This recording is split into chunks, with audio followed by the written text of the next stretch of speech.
Hi guys, it's Monica at Academic Phoenix Plus, and welcome to another tutorial about lighting in Maya using Arnold.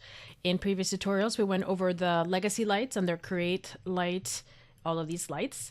And this time we're going to go over a new light, which is called the physical sky. You can find this under Arnold Light Physical Sky. So right now, if you take a look at my scene, I have Happy Buddha, which you guys can download for free at academicphoenixplus.com. And if you look at the render, you'll notice that you can't see anything. But when you click on this little button, you'll notice that it does have an alpha, which means that there is actually something there. It's that we can't see it. So the reason why is because there's no lights. So let's see what happens when we create a physical sky. So let's go to Arnold Lights Physical Sky. Right away, you'll notice that it produces a dome, a ginormous dome. There it is. It doesn't show too much of anything, but it's actually going to be emitting light. So let's go and kind of place ourselves here and let's see what we get.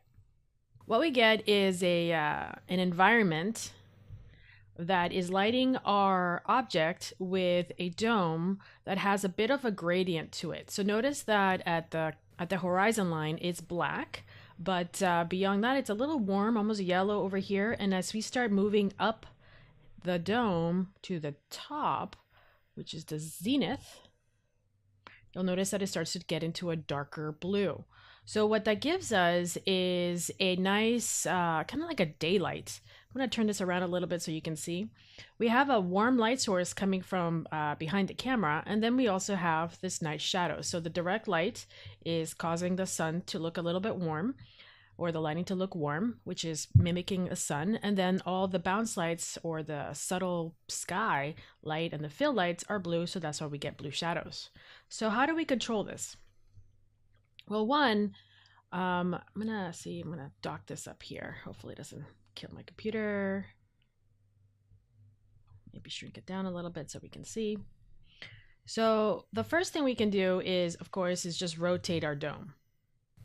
So once we rotate our dome, we're going to be able to get an effect where we can see the shadow more in a 45-degree angle, for example.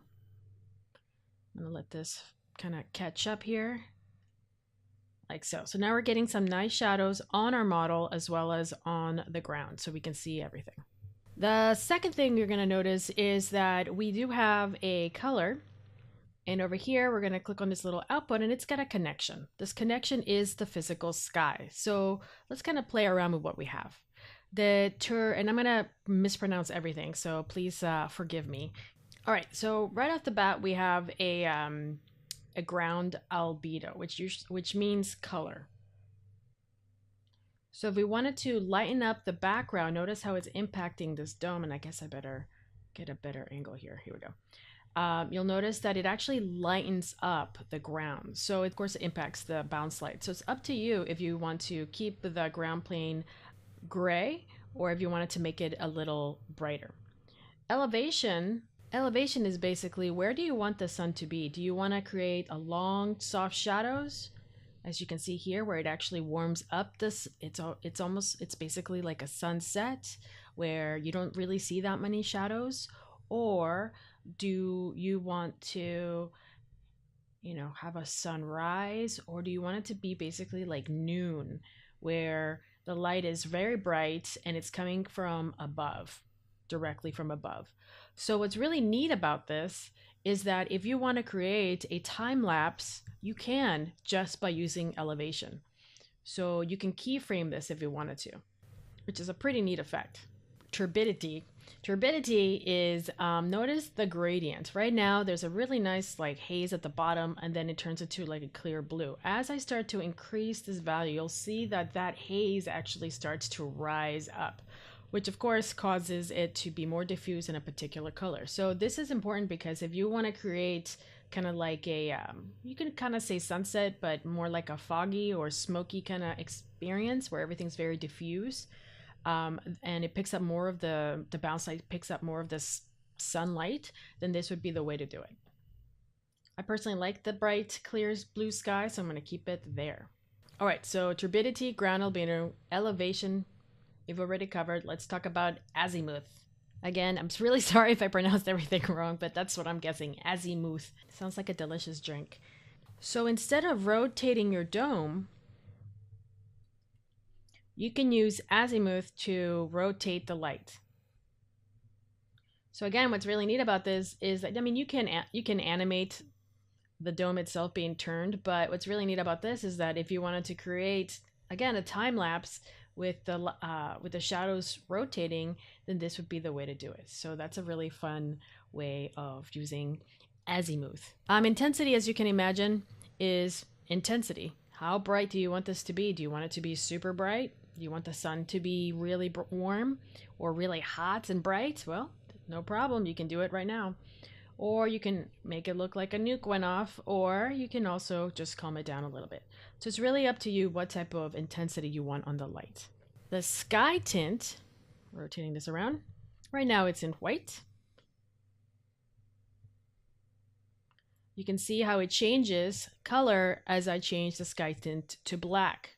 So it naturally already has a blue, but if you want to desaturate it a little bit or make it a little darker, you can. Let's see what happens when we change the color. You'll notice that the light is still pretty warm, but the shadows are really purple. So if you want to create something a little bit more psychedelic, something a little bit more horror, maybe something a little bit more aqua, a little bit more underwater, there's a lot of things you can use this for. I'm going to stick to blue just because it's the default. But very quickly you can create a nice clear sky, or you can manipulate it to your heart's content. And of course, we have the sun tint. As you can imagine, it's the same thing. If you change it to black, the sun disappears, but you can bring it back up with white. Now again, if you want a different color, for example, let's say we want to go crazy purple again, the sun is now purple and the whole thing is flooded with purple light, but the shadows are still picking up that blue. So it still bounces around a little bit and it's picking up the blue as well because of the indirect lighting, but you can see that you have this really neat effect. So let's say I want to go really nuts, and then I can get interesting situations like so. So again, it's just kind of fun to play around with these attributes. You can, of course, keep it at the default, but again, it's all about giving you the lighter control. Now the sun size.